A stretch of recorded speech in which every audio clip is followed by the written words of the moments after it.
साल था 1526 और दिल्ली सुल्तानत का सुल्तान इब्राहिम लोधी घमंड और आलसिया में डूबा था। उसकी सेना में 1 लाख से ज्यादा सिपाही थे और उसके पास 100 से ज्यादा बड़े हाथी थे। लोधी को लगता था कि वो अजेय है, इनविंसिबल है। वहीं दूसरी तरफ काबुल से आया मुगल शासक ज़ाहिरुद्दीन मोहम्मद बाबर सिर्फ 12,000 की छोटी पर बहुत अनुशासित डिसिप्लिन्ड सेना लेकर खड़ा था। बाबर ने सेंट्रल एशिया में बहुत हार देखी थी और अब उसकी आखिरी उम्मीद हिंदुस्तान थी। उसके लिए ये सिर्फ जीत नहीं बल्कि जिंदगी या मौत का सवाल था। पानीपत का मैदान जहां बाबर ने अपना कैंप लगाया था, वहीं दूसरी तरफ इब्राहिम लोधी ने अपना बड़ा लश्कर जमा कर लिया। दोनों सेनाएं एक दूसरे के सामने खड़ी थीं, लेकिन लोधी अभी भी बाबर को हल्के में ले रहा था। वो नहीं जानता था कि बाबर ने उस युद्ध की तैयारी में अपने साथ सिर्फ सिपाही नहीं बल्कि एक ऐसी गुप्त शक्ति लाई थी जो दिल्ली के सुल्तान ने पहले कभी नहीं देखी थी। वो शक्ति थी बारूद और 21 अप्रैल 1526 की सुबह पानीपत के मैदान में युद्ध की शुरुआत हुई।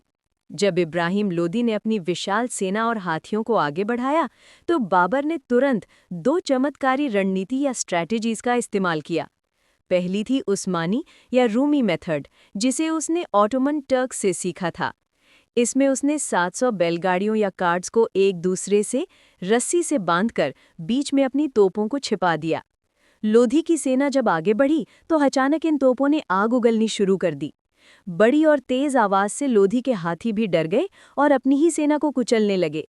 दूसरी रणनीति थी तुलुपना या द फ्लैंकिंग मूव। बाबर के तीरंदाजों ने बगल से आकर लोधी की सेना को चारों तरफ से घेर लिया। लोधी की सेना जो सिर्फ आगे बढ़ना जानती थी, अब 2 तरफ से तोपों और पीछे से तीरों की मार से घिर चुकी थी।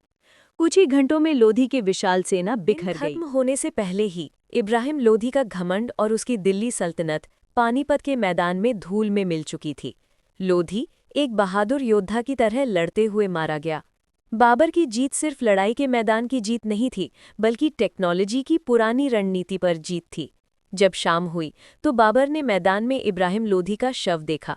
उसने दुखी होकर इब्राहिम लोधी को शहीद का दर्जा दिया और इज्जत के साथ दफनाया। इस युद्ध का सबसे बड़ा नतीजा ये हुआ कि दिल्ली और आगरा पर बाबर का कब्जा हो गया।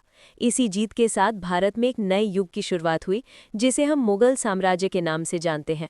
पानीपत का ये मैदान इतने बड़े बदलाव का गवाह बना और बाबर जो कल तक सिर्फ एक भागा हुआ छोटा शासक था, वो अब हिंदुस्तान का नया बादशाह बन चुका था। पानीपत के इस मैदान ने हिंदुस्तान का इतिहास हमेशा के लिए बदल दिया।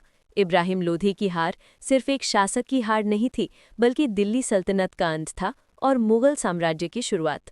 अगर आपको ये वीरगाथा पसंद आई और आप ऐसी और कहानियां सुनना चाहते हैं तो कमेंट में जय हिंद लिखिए और हमारे नए वीडियो की नोटिफिकेशन के लिए बेल आइकन जरूर दबाइए। मिलते हैं अगले वीडियो में, तब तक के लिए धन्यवाद। लाइक और सब्सक्राइब करना ना भूलें। Thank you.